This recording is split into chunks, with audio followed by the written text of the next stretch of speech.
భారత్లోని అన్ని ఛానల్స్ ను ఆంధ్రదేశంలో ప్రసారం చేస్తున్న ఏకైక network city cable. Welcome to city cable news. బులెటిన్ల ముందుగా హెడ్లైన్స్. మెనూ పాటించడం లేదని రెసిడెన్షియల్ హాస్టల్ సిబ్బందిని సస్పెండ్ చేసిన కలెక్టర్.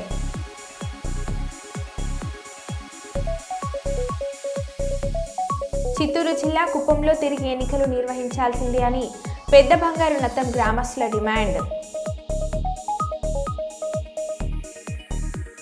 చదువుకు పేదరికం అడ్డు కారాదు, భవిష్యత్తులో పేదలకు పేద విద్యార్థులకు చేయూతనిస్తా జూనియర్ సివిల్ జడ్జి తేజస్విని.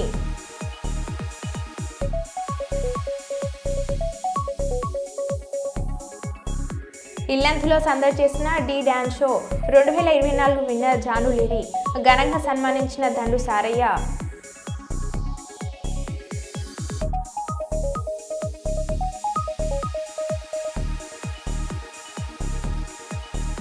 హిజ్రాలను ప్రభుత్వం ఆదుకోవాలి, దండు సారిక ఆలియస్ సారయ్య.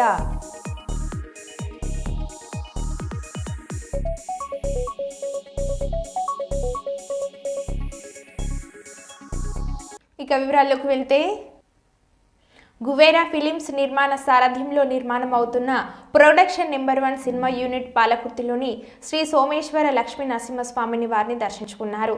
దర్శకుడు SN Varma, hero doctor Viswas, ప్రముఖ నటులు Venky, monkey, Punch Prasad, cinematographic Sai, YouTubers Lakkakula Gautham దర్శించుకొని అభిషేకం నిర్వహించారు. సినిమా యూనిట్ సభ్యులకు పూజారులు ప్రత్యేక దర్శనం చేయించారు. స్వామివారి తీర్థ ప్రసాదాలను అందించి సినిమా విజయవంతం కావాలని ఆశీర్వదించారు. ఈ సందర్భంగా దర్శకుడు ఎస్ఎస్ వర్మ మాట్లాడుతూ, సినిమా నిర్మాణం పూర్తి కావచ్చిందని, జనవరిలో పోస్ట్ ప్రొడక్షన్ పనులు పూర్తి చేస్తామని అన్నారు. సినిమా టైటిల్ అధికారికంగా త్వరలో ప్రకటిస్తామని తెలిపారు.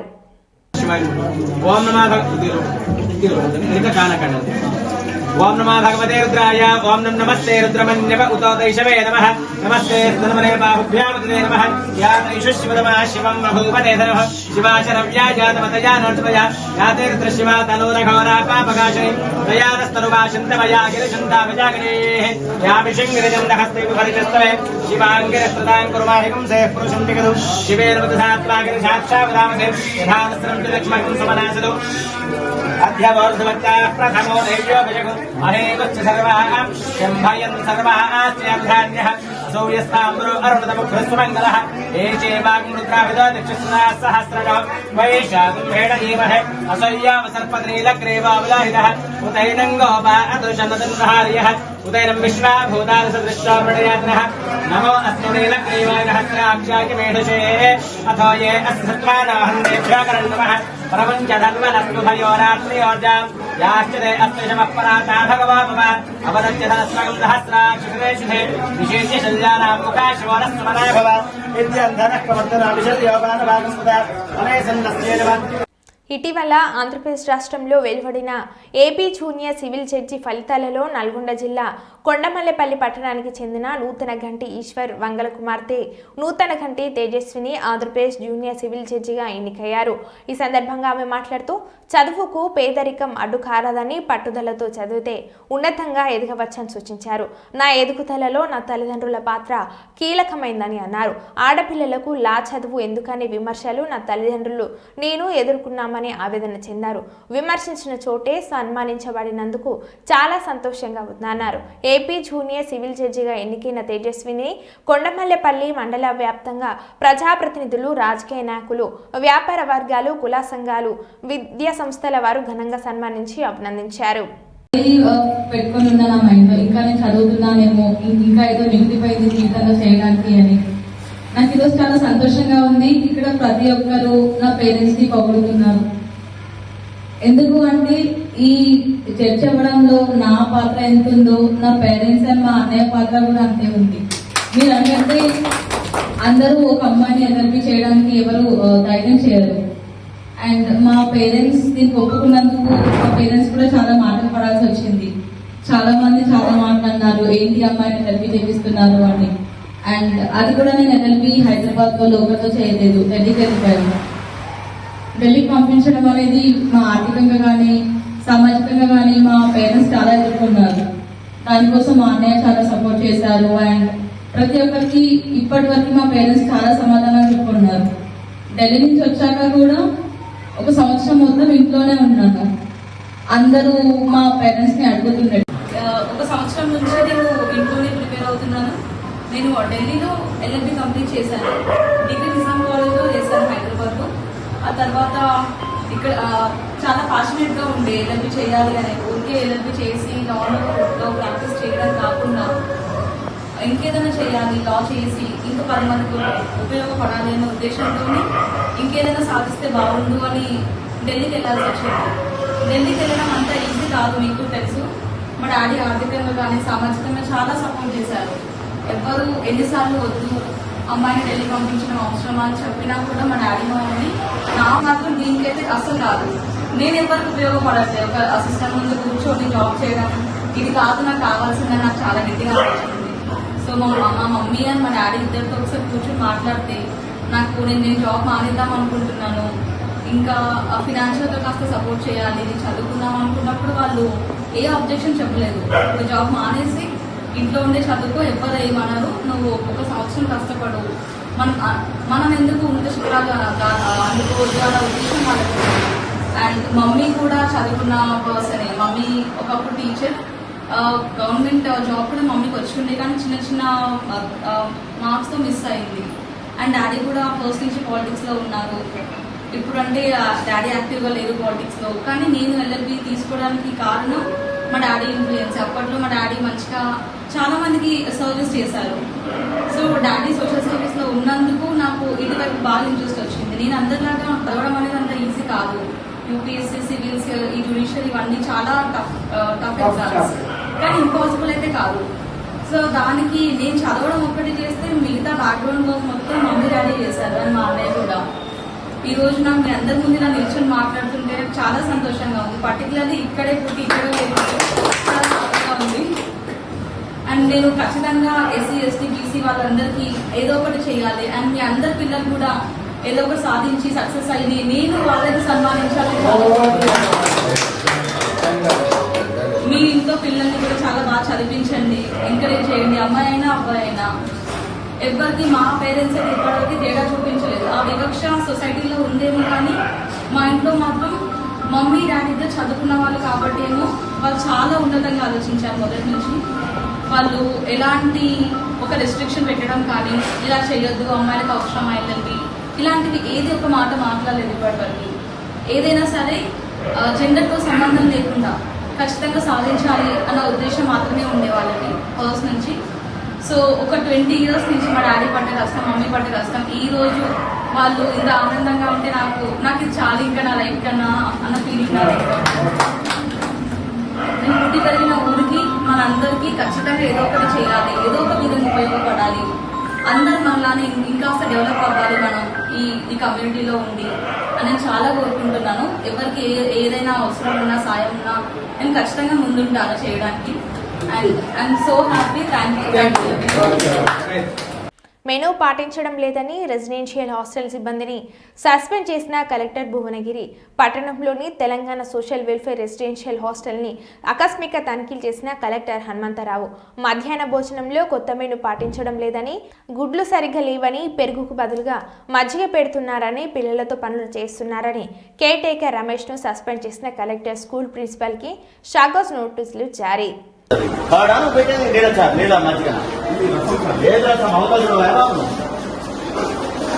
మెనూ ఏది? మెనూ షీట్ ఏది? మెనూ ఏది? అది పెరిగట్టవా? ఇంకా పెరిగట్టవా? నీళ్లు పోయటం కాదు, మధ్య కాదు. ఎందుకు ప్రభుత్వం 40 శాతం ఎందుకు ఇచ్చిన వెచ్చాట్లు మనం పెరగాలి? What is that? ఏం చెప్తున్నావు explanation? Why are making explanation?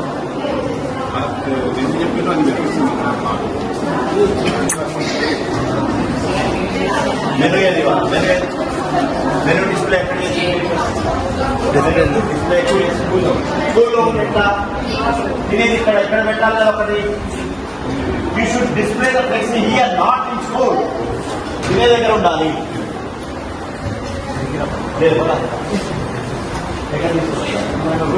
Room లో పెట్టి ఎవరు తెలవదు, ఏం ఉన్నాయి ఏమున్నాయి ఎవరు తెలియదు.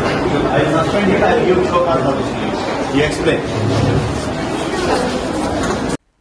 ఈ నెల 15న గోదావరిఖని పట్టణం యాంటిక్లైన్ కాలనీలోని స్పందన మోడల్ స్కూల్లో నిర్వహించిన జిల్లా స్థాయి సాంస్కృతిక చిత్రలేఖనం పాఠశాలలో ఇండియన్ పబ్లిక్ పాఠశాల విద్యార్థులు బహుమతులు పొందారు. ఈ సందర్భంగా పాఠశాల ప్రిన్సిపల్ మాటేటి కృష్ణప్రియ మాట్లాడుతూ ఇండియన్ పబ్లిక్ పాఠశాల విద్యార్థులు తమ ప్రతిభను కనబరించి జానపద నృత్యం చిత్రలేఖనం పోటీలలో 3 మొదటి బహుమతులను పొందారని పాఠశాల చైర్మన్ మాటేటి సంజీవ్ కుమార్ విద్యార్థులకు కృతజ్ఞత అభినందనలు తెలుపుతున్నామని అన్నారు. చదువు క్రీడలతో పాటు సాంస్కృతిక కార్యక్రమాలతో సైతం విద్యార్థులు ముందంజలో ఉన్నారని అన్నారు.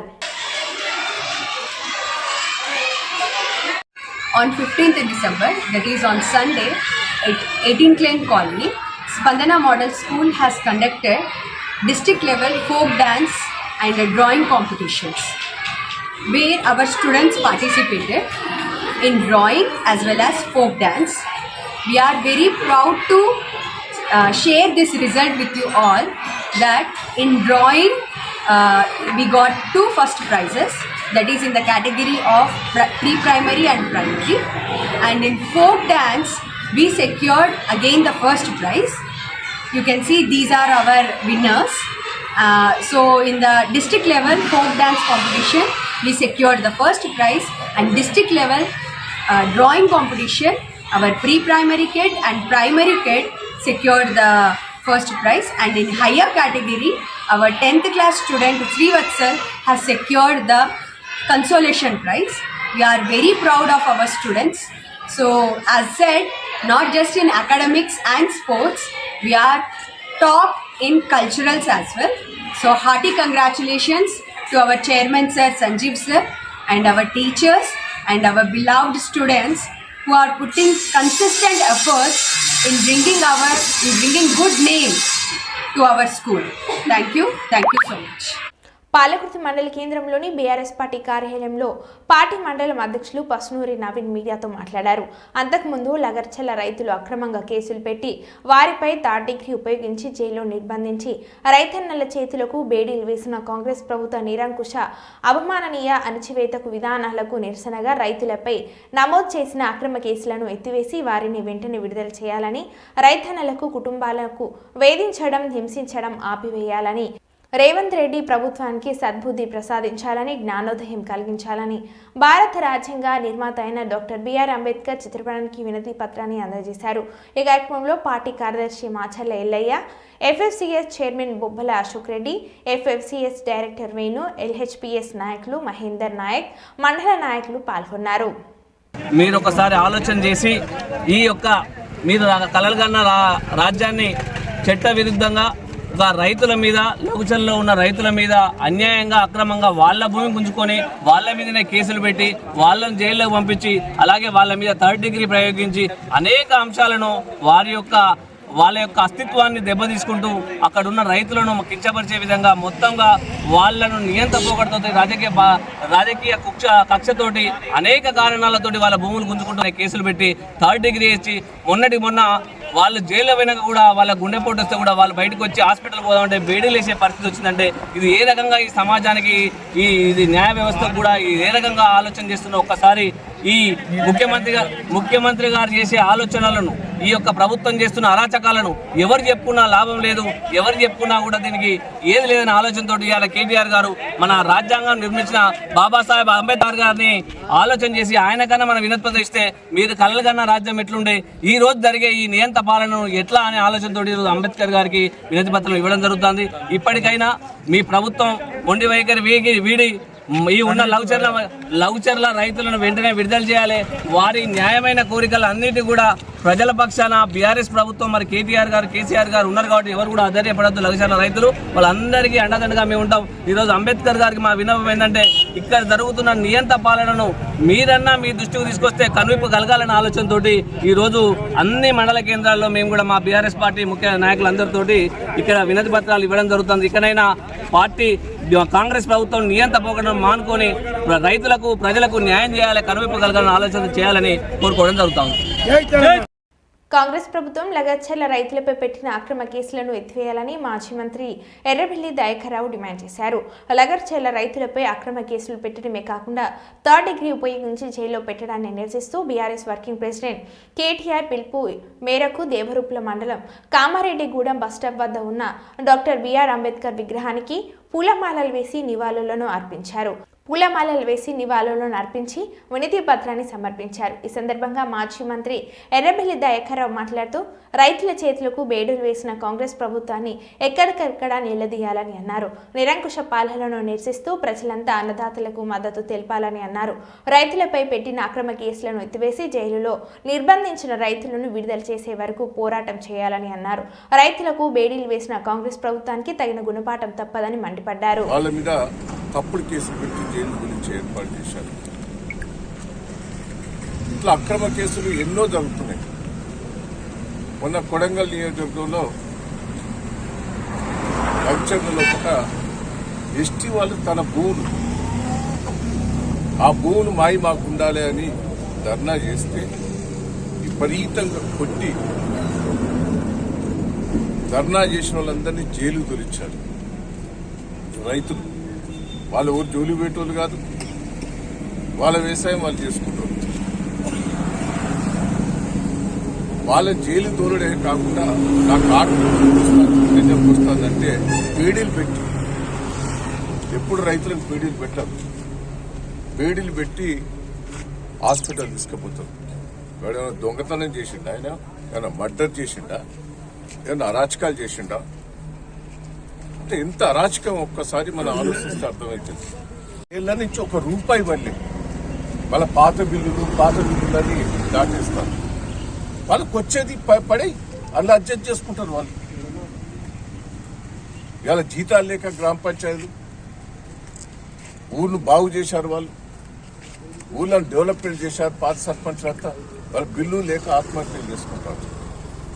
అంటే ఎంత ఘోరంగా నువ్వు విప్లవం అయ్యావు. సిగ్గు లేకుండా మళ్ళా ఎన్నో హామీలు ఇచ్చావు, మోసం చేశావు. రేవంత్ రెడ్డి గారు మాయమాటలు చెప్పావు, ఇంకా మాయమాటలు చెప్పే పరిస్థితుల్లో ఉన్నావు.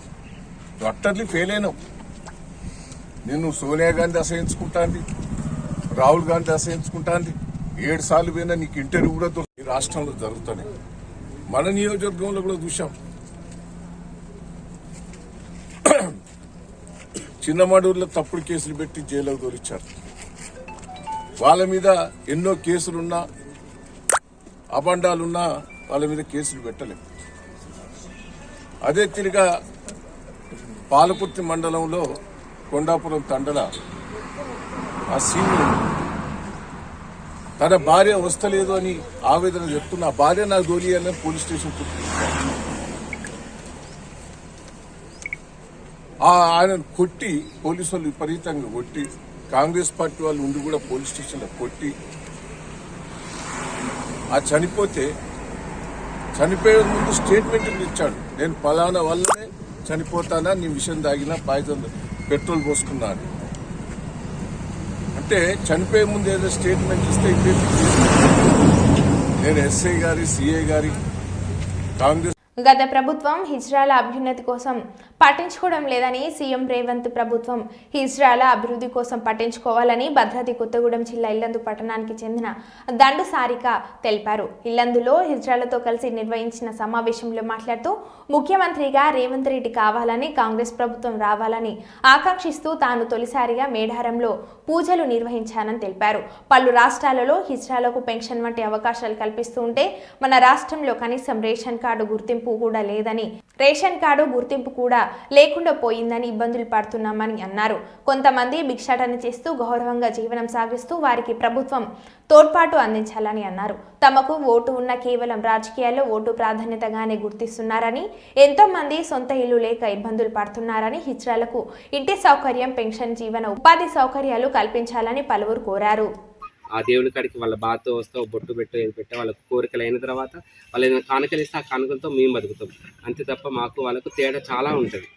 మేము ఇళ్ళలోనే ఉంటాం, సొంత ఇంట్లో ఉంటాం, ఫ్యామిలీతో ఉంటాం, కలిసి ఉంటాం. కానీ ట్రాన్స్జెండర్ అనేవాళ్ళు ఫ్యామిలీతో అస్సలే ఉండరు, దూరంగా ఉండి ఒక గురువుని ఎంచుకొని ఆ గురువు అడుగు జాడలో బతుకుతూ జీవనం కొనసాగిస్తూ ఉంటారు. అలాంటి వాళ్ళ గురించి మన తెలంగాణ గవర్నమెంట్ పట్టించుకోవాలని కోరుకుంటున్నాం. కొన్ని రాష్ట్రాల్లో ట్రాన్స్జెండర్లకు ఇచ్చిన విలువ మర్యాద మన తెలంగాణ రాష్ట్రంలో ఏ ఒక్కరు ఇవ్వట్లేరు. గత ప్రభుత్వం కాడ కూడా మేము పోయినాం, కొట్లాడినాం, ఒక 100 సార్లు పోవచ్చు కేసీఆర్ గారికి. ఒక్క రోజు కూడా మాకు అపార్ట్మెంట్ ఇవ్వలేదు, కలవలేదు, కనీసం మనం పట్టించుకోలేదు. ఇప్పుడు ఈ రోజుల్లో ఎలా అంటే మాకు కూడా ఓటింగ్ ఉంది, మేము కూడా ఓటేస్తేనే గెలుస్తారు. ఒక ఓటు ముఖ్యం. ఒక మనిషి గెలవాలంటే ఒక్క ఓటుతో గెలుచుకుంటున్నాను. మీరు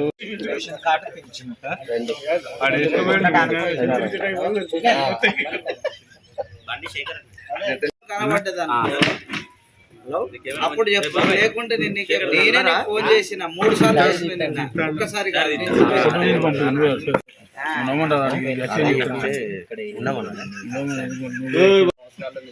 మేము ఉంటున్నాము. కానీ మాకు జీవన ఉపాధి అనేది ఇంతవరకు అనేది ఏమీ లేదు. మేము భిక్షార్థన చేసుకుంటే బతికే వాళ్ళము. కాబట్టి మన తెలంగాణ రాష్ట్రంలో ట్రాన్స్జెండర్లకు అనేది మంచి గుర్తింపు తీసుకురావాలి రేవంత్ రెడ్డి సార్. అలాగే మా తెలంగాణలో ఉంటున్నాను, మాకు ఉండడానికి ఇల్లులు, అట్లాగే మా జీవనోపాధికి ఏదో ఒకటి గవర్నమెంట్ చూపిస్తుందని, సీఎం రేవంత్ రెడ్డి గారు చూపిస్తారని, అట్లాగే మాకు కొన్ని సదుపాయాలు కల్పిస్తారని చెప్పండి.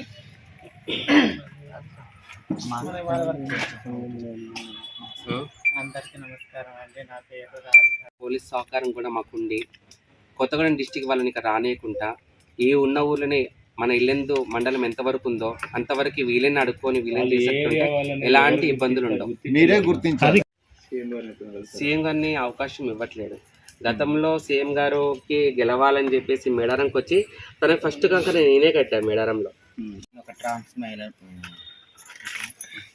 ట్రాన్స్జెండర్ నేను ఇక్కడ ఇల్లెందులో నేను గత 5 సంవత్సరాల కానుంచి ఇక్కడే నివసిస్తున్నా. మాకంటూ ఏమీ ఒక ఇల్లులనంగా, రేషన్ కార్డులనంగా, గుర్తింపు కార్డులనంగా ఏమీ లేవు. మళ్ళీ మా ఇతర పక్క రాష్ట్రంలో కూడా ట్రాన్స్జెండర్లకు పింఛన్లు ఒక అన్నట్టుగా చేస్తున్నారు గవర్నమెంట్ అక్కడ వాళ్ళు. మాకంటే ఇక్కడ మాత్రం ఏమీ లేదు. మాకంటే ఒక జీవనాధారం అనేది ఒక గురువుని ఎంచుకొని ఆ గురువు అడుగు జాడలో బతుకుతూ జీవనం కొనసాగిస్తూ ఉంటారు. అలాంటి వాళ్ళ గురించి మన తెలంగాణ గవర్నమెంట్ పట్టించుకోవాలని కోరుకుంటున్నాం. కొన్ని రాష్ట్రాల్లో ట్రాన్స్జెండర్లకు ఇచ్చిన విలువ మర్యాద మన తెలంగాణ రాష్ట్రంలో ఏ ఒక్కరు ఇవ్వట్లేరు. గత ప్రభుత్వం కాడ కూడా మేము పోయినాం, కొట్లాడినాం, ఒక 100 సార్లు పోవచ్చు కేసీఆర్ గారికి.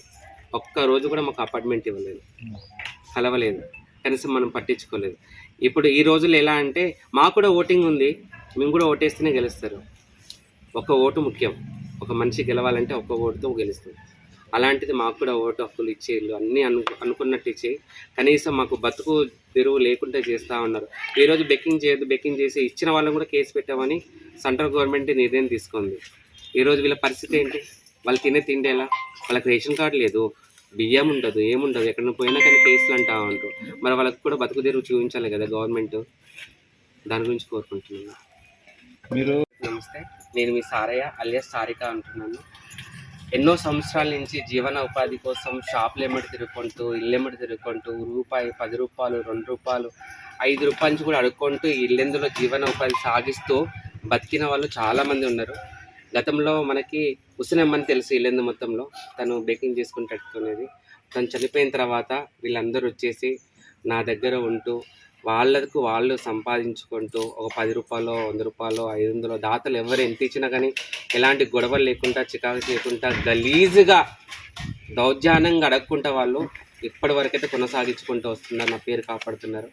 దయచేసి ముందుగా రేవంత్ రెడ్డి గారికి, సీఎం గారికి మా తరపు నుంచి ధన్యవాదాలు తెలియజేసుకుంటున్నా. మీరు ట్రాన్స్జెండర్ల గురించి ఆలోచించి, గొప్పగా ఆలోచించి మీరు మాలాంటి వాళ్ళకి 10th ఉన్న వాళ్ళకే ఇస్తా ఉన్నారు. 10th లేని వాళ్ళు కొన్ని మరో బులెటిన్లో మళ్ళీ కలుద్దాం. Stay tune.